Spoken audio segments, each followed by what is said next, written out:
So, a surprise entry. The team has actually prepared something, a little scene, something to think about. So, this is called Asahay से सक्षम. तो इसमें क्या है कि there is a patient who is असहाय in the beginning.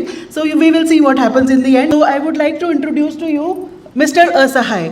So this is a patient who has to undergo a surgery, a hip replacement surgery, and the poor fellow is anemic as well. तो ये हमारे हैं mister असहाय. अब इनकी जो treating team है, so there is the surgeon doctor G scalpel. So she is the brilliant surgeon who is going to operate, and then there is the anesthetist Dr. Keto. तो कीटो साहब का काफ़ी strong views है about blood, so that's why we invited the anesthetist. And then finally there is a nursing officer, Miss Casual, because we know no surgery or any medical procedure is complete without the assistance of the nursing officers. So let's see what they have to tell us and talk to us about. So the scenario is of a pre-operative ward round. So in this hospital, the anesthetist also accompanies the surgeon and they're discussing something. Good morning, Mr. Asahay. Good morning. कैसे हैं आप? बहुत अच्छा. आप कैसे हैं? हम भी ठीक हैं. मिस्टर असाhay, आपकी नेक्स्ट वीक सर्जरी प्लान है. जी. आपको एनीमिया है, तो हम सोच रहे हैं क्यों ना आपको सर्जरी से पहले खून चढ़ा दिया जाए. नहीं मैम, मुझे खून चढ़ाने से बहुत डर लगता है. लास्ट टाइम मेरी बेटी की सर्जरी थी, उसको सर्जरी से पहले खून चढ़ाया था. उसको काफी दूर से पेट दर्द हुआ था और उसके पूरे शरीर में चक्कर पड़ गए थे. आप इतना घबराइए मत, सब ठीक होगा. इतना कोई रिस्क नहीं है खून चढ़ाने का. हाँ सर, हमने आपके कुछ प्री ऑप टेस्ट भी लिखे हैं जिससे आपका हीमोग्लोबिन पता चल गया है. Thank you. देखो, मुझे कुछ नहीं पता. आई वांट सॉलिड 12 हीमोग्लोबिन, तभी पेशेंट ओटी में शिफ्ट होगा, वरना पेशेंट को नहीं जा रहा है. और अगर आपसे खून अरेंज नहीं हो रहा है तो बताओ. ब्लड बैंक में मेरे दोस्त हैं डॉक्टर रक्तसेन, उनको मैं बोल देता हूँ, वो खून की नदियां बहा देंगे. हाँ सर, हम अरेंज करते हैं. ओके. नहीं मैम, मुझे खून चढ़ाने से बहुत डर लगता है. कोई और तरीका नहीं जिससे मुझे खून ना चढ़ाना पड़े और उनकी सर्जरी भी हो जाए? अरे मिस्टर असाhay, आप इतना घबरा क्यों रहे हैं? यहाँ देखिए वार्ड में कितने मरीज हैं. इन सभी को कभी ना कभी खून चढ़ा है. वो देखिए गुप्ता जी बैठे हैं. गुप्ता जी को आपके सामने अभी एक बोतल खून चढ़ाया गया है और वो कैसे खुशमिजाज हैं, कितना हंस रहे हैं. क्या पता आपको भी खून चढ़ाने की बात अच्छा लगे. क्या पता आप यहाँ से हंसते खेलते बाहर जाए. ठीक है मैम, सब कुछ आप लोग के. Now I have some more characters to introduce. So Dr. Raktasev, who is from the blood bank. And now can I request the other doctors to join him? So if you remember from morning, the surgeon Dr. G. Scalpel and the anesthetist Dr. Keto. And we also have our nurse, Miss Casual. Please don't mind the name. And then one more person behind, हाथ खड़ा करो. So please guess who he is and what he is doing. What is he up to? मुझे तो समझ नहीं आया अभी तक. So now let's see what Dr. Raktasev has to do and say. Team, I would like to implement patient blood management for the case of Mr. Asahay. He got anemia and he's planned for elective hip replacement. But Dr. Raktasev, patient blood management का क्या फायदा? We have been managing fine without it. Agreed, but बहुत सारे papers publish हुए हैं जिससे हमें पता चलता है कि पेशेंट ब्लड मैनेजमेंट इफेक्टिव है. It can reduce the transfusion reaction and mortality in the patients as well as ये कॉस्ट इफेक्टिव भी है. पीबीएम का इम्पैक्ट नर्सिंग प्रैक्टिसेस पे तो नहीं पड़ेगा ना सर? डेफिनेटली पड़ेगा. इसके लिए आपको पेशेंट की हीमोग्लोबिन की क्लोज मॉनिटरिंग करनी पड़ेगी. साथ में अगर एक्सेसिव ब्लड लॉस हो रहा है तो you can use tranexamic acid. But as you said कि ये पेशेंट ब्लड मैनेजमेंट ये बस पेपर में तो नहीं है ना, इसको प्रैक्टिकली कैसे करोगे? We can make a proper SOP for it and इसमें हम नर्सेज और डॉक्टर्स का हेल्प ले सकते हैं और साथ ही हम रेगुलर ऑडिट भी करते रहेंगे ताकि चीज़ें प्रॉपरली वर्क कर रही है उसका फॉलोअप भी ले सके. Beginning to see the value. लेकिन इम्प्लीमेंटेशन पेशेंट ब्लड मैनेजमेंट का करेगा कौन? We will make a proper patient blood management team जिसमें हम रेगुलरली रिव्यू और डेटा एनालिसिस एंड ट्रेनिंग करते रहेंगे. पर ट्रेनिंग कैसे करेंगे सबकी? सबका काम भी बहुत बढ़ जाएगा. काफ़ी लोगों से तो हमें रेजिस्टेंस भी मिलेगा. लेकिन स्टार्ट करते हैं. Will start with hands on sessions and workshops. Basic patient blood management का प्रिंसिपल समझना भी तो ज़रूरी है. एग्रीड, बट इसके पहले होल ब्लड ट्रांसफ्यूजन का भी कॉन्सेप्ट आया था. फिर हमने ब्लड कंपोनेंट ट्रांसफ्यूजन भी स्टार्ट किया था जिसमें काफ़ी रेजिस्टेंस आई थी. उसी तरीके से हमें पेशेंट ब्लड मैनेजमेंट इंप्लीमेंट करने में भी काफ़ी रेजिस्टेंस आने वाली है. एग्जैक्टली. टाइम टू टाइम हम आपको इम्प्लीमेंटेशन का प्रोग्रेस भी बताते रहेंगे. लेकिन पेशेंट्स को कैसे एजुकेट करेंगे? पेशेंट को हम सर्जरी से पहले leaflets, frequently asked questions, blood transfusion के बारे में इंफॉर्मेशंस ये सब दे सकते हैं, जिनसे उनका भी नॉलेज बढ़ेगा। सही है, बट इसके लिए हमें एनेस्थीसिया और क्लिनिशियंस का रेगुलर कोलैबोरेशन चाहिए होगा। वो देखिए, क्लिनिशियंस और इन सब की तरफ से तो हमको थोड़ा रेजिस्टेंस आएगा ही, एडमिनिस्ट्रेशन में भी कल्चर चेंज करने में टाइम लगेगा, लेकिन रिजल्ट्स और ट्रेनिंग से हम सबका माइंडसेट चेंज कर सकते हैं। क्लिनिशियन का तो रेजिस्टेंस आना ही है, साथ में हॉस्पिटल एडमिन का भी रेजिस्टेंस आएगा। और एक आइडिया आया, हम अपने कोलीग्स के बीच में से पेशेंट ब्लड मैनेजमेंट सुपरस्टार्स भी चुन सकते हैं, जिनसे बाकी लोगों को भी काफी मोटिवेशन मिलेगा।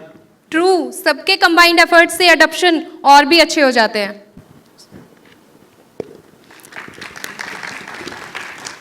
So, as you all saw that this was a case discussion meeting where the transfusion specialist was trying to convince the clinicians, and the end was that everybody was, making plans with him.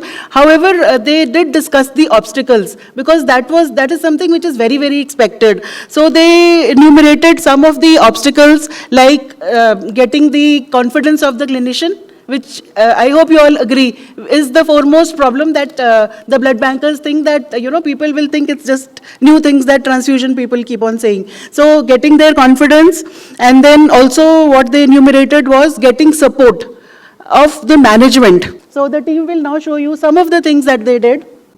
So here you can see a meeting in progress. The medical superintendent is there and a faculty member is discussing.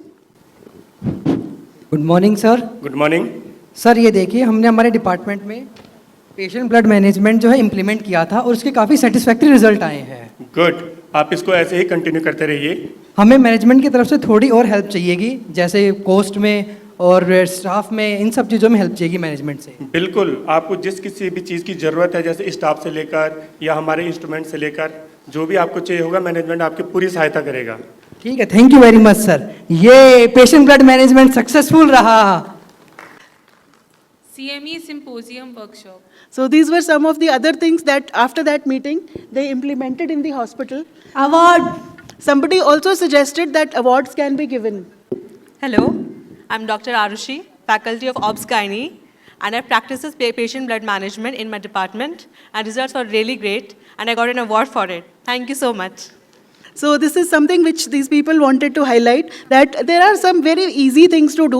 You can easily conduct regular, but you'll have to, invest your time, your energy, and very creatively address this without a hint of saying that, we are teaching you or something. We can have meetings, we can discuss with them, brainstorming, ask them for ideas. All that can be done. So all these things were done by Dr. Raktasev. Now 2 months later, so Dr. Raktasev called another meeting. Okay team, time to implement patient blood management. कौन कौन है on board? मैं तो पिछले 2 महीने से patient blood management को practice कर रहा हूँ। One man Ninja army. Hold on, Dr. Kito. This patient blood management thing even legit, or it's just a new fad? नहीं, patient blood management is the game changer. Transfusion medicine का future है। और सोचो, हम कितना blood भी बचा पाएंगे। We will be the blood saving Avengers. Fine.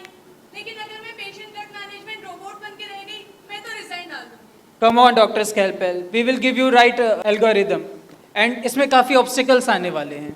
हाँ, I understand. Maybe clinicians are resisting, like good old practices. But ठीक है, हमारे continuous effort से वो भी समझ जाएंगे। हाँ, hospital administration को तो convince करना ही पड़ेगा। We will show them the right data, और वो खुद बोलेंगे कि patient blood management तो होना ही चाहिए। So now there is another patient. So another few months later, so there is a surgery which has happened. The same surgery as that first case of Mr. Asahai. वो तो चले गए हैं घर, but now there's the same surgery, same scenario. He is also anemic. There is the same surgeon, the same anesthetist. So now let us see what is happening.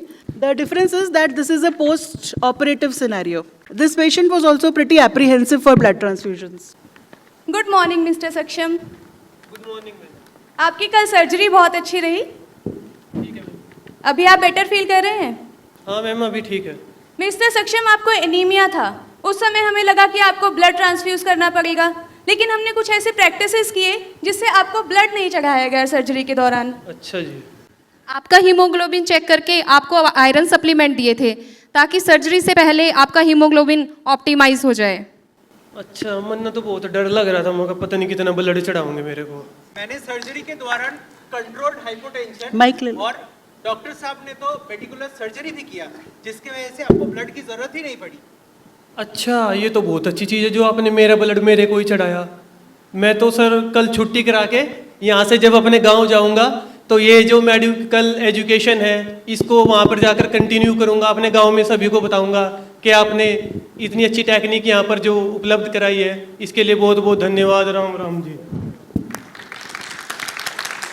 So the patient is happy now this time because he didn't have to be transfused and he seemed happy also. वो पहले वाले मरीज थोड़ा दुखी दिख भी रहे थे, ये वाले मरीज खुश हैं, खुशी खुशी गए हैं because his anemia is also balanced now. इनको आदत पड़ गई थी उस anemia में रहने की, but अभी now this patient is no more anemic. So I asked you all to notice that young fellow जो इधर उधर झांक रहे थे. I hope some of you noticed. कौन थे वो? Who was he? He was an intern. So let us see what that intern is up to now. So Dr. Raktasev के पास वो आए हैं. This is another 2 months later and it seems like it is his blood bank posting. Good morning sir. Good morning. Sir आज से मेरी blood bank में duty 2 weeks की posting जो है वो शुरू हो रही है। तो फिर एक्साइटेड हो पोस्टिंग को लेके? हाँ सर, मैं बहुत एक्साइटेड हूँ मेरी पोस्टिंग्स को लेके। तो इसके पहले कहाँ पोस्टिंग थी तुम्हारी? सर इससे पहले मेरी पोस्टिंग सर्जरी डिपार्टमेंट और उससे पहले एनेस्थीसिया डिपार्टमेंट में थी। तो तुमने वहाँ क्या देखा? मैंने देखा सर कि आप अपने कोलीग्स सर्जरी और एनेस्थीसिया कोलीग्स के साथ आप डिस्कस कर रहे थे एक केस के बारे में जो जिसका मेजर ऑपरेशन होना था, लेकिन उसमें पेशेंट ब्लड मैनेजमेंट इंप्लीमेंट करके आप लोगों ने उसे बिना ब्लड ट्रांसफ्यूज़ किए एक मेजर ऑपरेशन को ईजिली हैंडल कर लिया with the use of new techniques like hemodilution and autologous donation की मदद से। तो तुमसे क्या सीख लेते हो? I took vows to implement patient blood management throughout my life and I also encourage my colleagues to implement patient blood management throughout the life, and I will not transfuse a single unit of blood without any proper indication because every blood drop matters. Good. Thank you, sir. So apart from being fun, so I hope you all have noticed here the stress was on patient centricity rather than doctor centricity. You know, of course the doctors understand the patient's needs, but they also listen to what the patient wants. It's his body. Whether he wants a transfusion, if he wants less transfusion, PBM helps. And I think the residents have very successfully pointed out those things. And I was actually pretty apprehensive that instead of taking a lecture, a PPT thing, I am handing it over to the residents. Will all the points come out? But I think they've done a pretty good job. And the reason for having the doctor, the intern, उसका एक last में extra scene भी add किया गया. So my aim here was that everybody has to understand that these young minds have to be influenced. जो senior हो गए, they have to work on these young minds. So this intern is going out with the thing. Now whether he joins transfusion or pathology or microbiology or whatever branch he joins, he may become a CTVS surgeon, he may become a neurosurgeon, a hemato-oncologist. He at least has something in his mind कि ऐसा कुछ मैंने देखा था. He may or may not remember it fully, but he will have those things and he will here or there कहीं ना कहीं उसके दिमाग में रहेगा कि I have seen these things and I should implement them. So here this was an exaggeration. He said, I'm taking a vow, all that. So we are exaggerating everything. But then the point is that using such things, we talk about training your doctors. So you can use this kind of small, silly, maybe sometimes role plays and all. So the message reaches the heart. खाली PPT से message नहीं जाता. So if you want soul in your trainings, try to go for some of these techniques. Just wanted to demonstrate कि कोई भी चीज़ का message if you have to pass on, so it can be done with things like this. PPTs are just to help us, but so I hope the message got regarding obstacles and potential solutions.